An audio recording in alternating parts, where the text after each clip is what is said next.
People do not say that the Mercedes B-Class is the sexiest Mercedes, but lots say it's the most useful one, and the Mercedes B-Class drivers really love the vehicle. Well, why is that? We'll find out with the new generation of the Mercedes B-Class. It has been redesigned from scrape, and also the interior has been changed. And you can already see from the exterior, one of the tasks for the engineers and the designers especially was to make it look less like a classical van. And you see that the front hood is longer now somehow, and it doesn't raise that much, just a little bit. First sight, it looks a little bit like a blown up A-Class, or what do you think? And now more details. We have a Magno Grey matte paint here. It really feels very well. You can maybe hear how it feels, really interesting. This in the front grille here you see as a dual fin. There will also be an AMG line available then with a diamond pin grille. The headlamps are now more horizontally drawn over a sportier front. Starts with halogen, optional LED, and then the top trim is this multi-beam LED, which is also equipped right here. And indeed, it looks basically like an A-Class from the front, especially because they have the hood way lower. It raises a little bit, yes, but if you compare it to the B-Class before, this is also one of the reasons why it looks less van-ish. Side profile you can see here, just a little over 4 meters 40 or 14'5", so the length relatively remains the same, just a little bit longer, a little bit increase in wheelbase, but you can already see here again the hood is sportier than before, and also the side profile, a rather sleek design. It is still higher, of course, in the A-Class, you can see that. Design dropping line right here. 19-inch rims, those are the biggest one that are available. Therefore, also you can see a relatively sporty style with this very car, also in combination with the color. Then you have those upright windows, very, very important for the visibility from the inside to the outside and towards the rear. It now looks also more like a hatch, not like a typical compact van. Here also with an elegant styling right there. And you can see you don't lose too much room, so not those super sporty, strong shoulders, because that would actually reduce the space on the inside again. So what do you think about the design here of the new B-Class, also if you compare it to the previous generation? Well, and the rear definitely looks like an A-Class hatch now, also with horizontally tall taillights, as we almost see everywhere now in the automotive industry, and just a typical hatch rear. Fake exhaust tip in the lower end, the real one is below that, and overall you see it's basically a compact hatch styling. That's what I take from it. And you know, some might really like that because then the B-Class does not indeed look so much like a van, so I think they have accomplished that task. The question will just remain if the core elements of the B-Class will still also remain, that you have a lot of room on the inside. We'll see about that. So as for the engines, there will be petrol engines, a 1.3 liter petrol engine, turbo of course with 136 or 163 horsepower, and diesel 1.5 liter, 116 horsepower, 2 liter, 150 or 190 horsepower, and the 2-liter diesel is the very new one, will be introduced with this car with an 8-speed DCT. The other ones will get a 7-speed DCT. So looking forward to drive that and find out more about the difference. And now the interior. And the first thing you notice is, look at those inside of the doors. It's way slimmer than with all of the other Mercedes model. It's basically upright, so you don't lose space on the interior. Really interesting. They also use matte wood here. Really cool as a surface. Also like, you know, how they covered it here with aluminum. The door looks really different than all of the other models. Bigger bottles also fit right there, and you can open the hatch electrically right there. Then the new interior.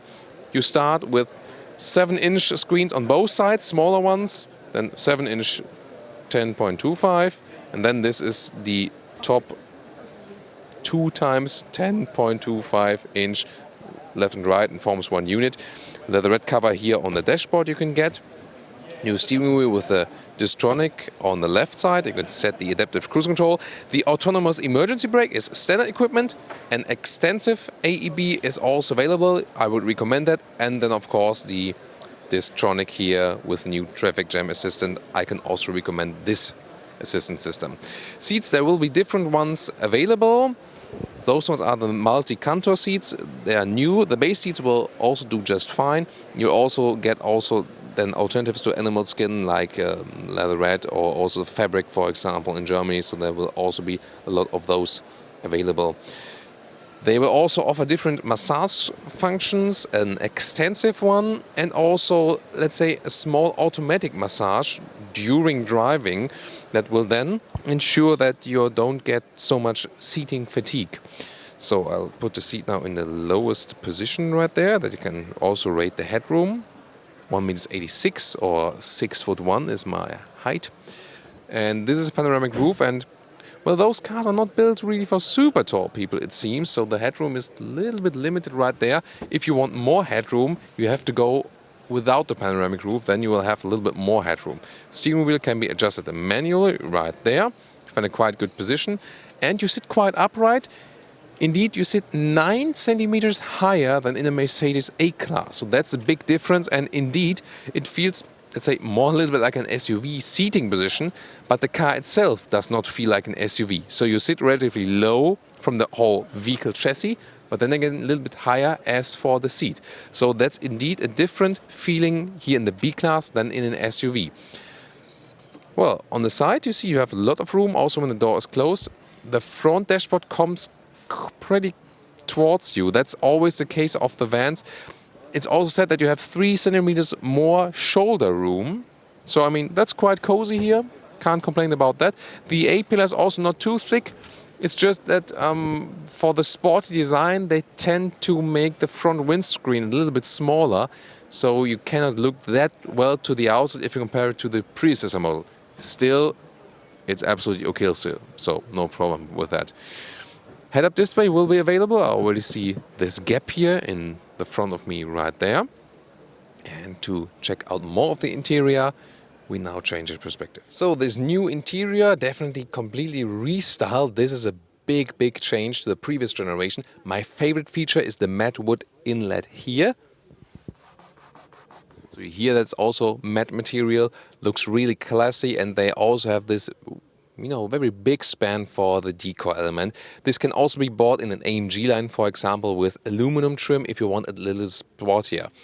Then also you have those turbine style vents. This complete unit is basically like in the new A-Class, especially if you have the maximum setup, but I mean the smaller screens will also do just fine. You don't need the maximum infotainment because B-Class customers often also want a more economical situation. Still a manual climate unit in the lower part right there. So you have redundant controls, touch right there, touch with the thumb, and also this lower touchpad will also be available that you can control stuff. Yeah, here we go now. So depending on the loading time, maybe it takes something, with the internet connection. So with the lower touchpad, you can also zoom in and out with the map. That's possible. Or zoom in and out. Here again, that's on the touchpad now, or then on the touch screen with the thumb. That could also be possible theoretically, but usually you control the main menu with the thumb then, if that would react right now. Again, those show cars sometimes not always powered for all the system functions.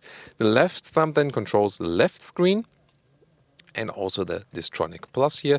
Gear shifting lever is right there that I could put in a gear, but probably people would not like if I would just drive away with this car here right now. In the lower area here, I can have a cup holder, actually 2. They are also a little bit adaptive. Inductive charging pad for your phone. You can also connect there with the USB-C port for the Android Auto or Apple CarPlay. Then camera system or driving modes will be put in right there. And then there's this armrest with 2 more USB-C ports. The new B-Class, the MBUX, also features the voice activation or voice control system. Hey Mercedes. How can I help you? Set temperature to 22 degrees. I'm sorry, I can't set the temperature at the moment. Only because the car is not properly powered, but you see that the system actually understood that I wanted to change the temperature. Hey Mercedes. How can I help you? Navigate to Cologne. I am starting route guidance to 15 Kamadienstrasse, Cologne. Oh yeah, so we're driving to Cologne now, and depending on how fast the GPS is loading there, so you cannot always judge by that how good a system is. It always depends also how good the connection is. So it's always hard to judge that. We also had it in a Tesla at some point. We had loading problems because of the internet connection. So here we go.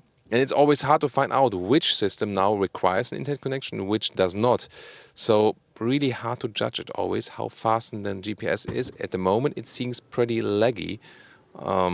Yeah, so pretty hard to judge it properly. You can see here, we are driving to Cologne now. So some things do work quite well with the system, especially setting the temperature and driving to, let's say, known cities. But if you get a little bit more specific, we also had it in a GLE, it still can have some problems.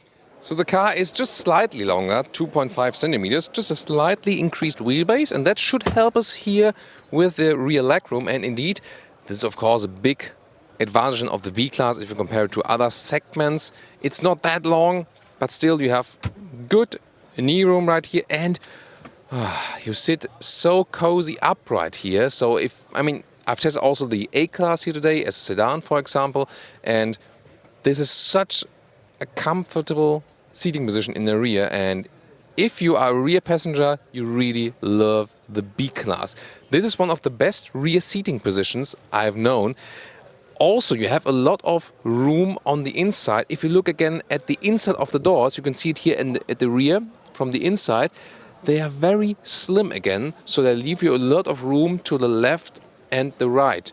So here, just next to me, I have a lot of room left. Then also as for the headroom, maybe come closer. Come closer, I can open the door a little bit more. There we are. So as for the headroom, this panoramic roof does cost you headroom. But still, at the side, it comes close here with 1.86 or 6.1. To the middle, there's more room then. But again, if you have really tall people, maybe leave out the panoramic roof. You also have this armrest, then with cup holders right there. Same we also experienced in the A-Class.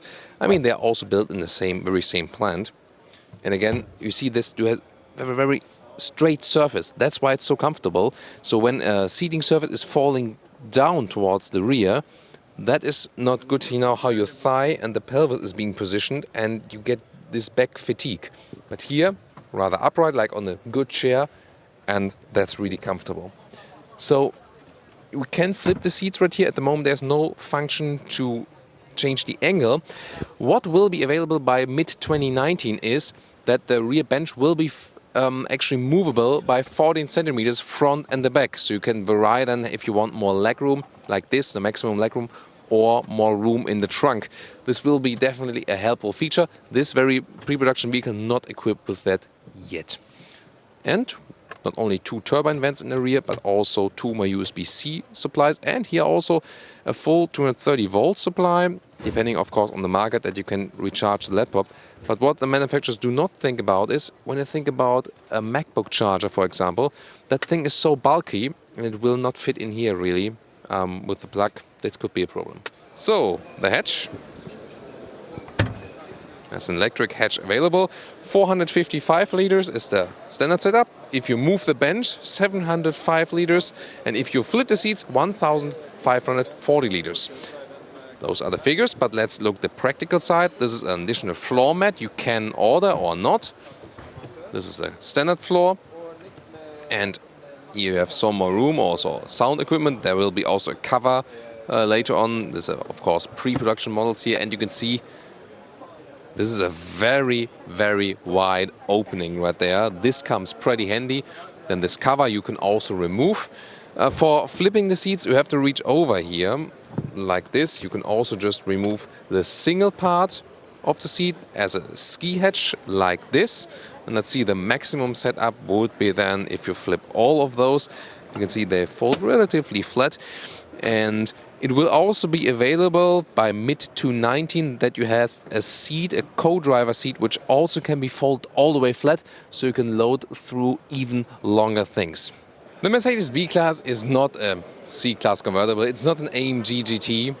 It's not the most beautiful Mercedes ever. But with the new generation, they have made it indeed less van-alike. So more just compact size car alike, like a compact hatch, but a little bit bigger, a little bit higher. So a sportier, sleeker design, that's for sure. Do you like it? Tell me in the comments. The interior has changed a lot. It's a clean interior, of course, fully digitalized if you like. It will get very expensive if you go for this top screen trim, though you have to bear that in mind. The best is, of course, the rear legroom. Considering the length on the outside, you still have a lot of rear legroom, and you're also very flexible as for the trunk and the wide opening. And you have a lot of room on the inside, and you sit so well on the rear passenger compartment. So I would really like to have this one as a chauffeur car, really, to just sit in the back and enjoy it. That's the biggest strength of the B-Class. So, yes, maybe not the most sexiest one, but if you think just about the facts, actually, price-performance ratio, especially if you don't go for the super highest trim spec, it is one of the best Mercedes overall, if you look at this factual side. And maybe with that new design, you also find it a little bit more sexy now. What do you think? Tell me in the comments. And also tune in to more episodes here from the Paris Motor Show on Autogefühl with Thomas and Holger behind the camera.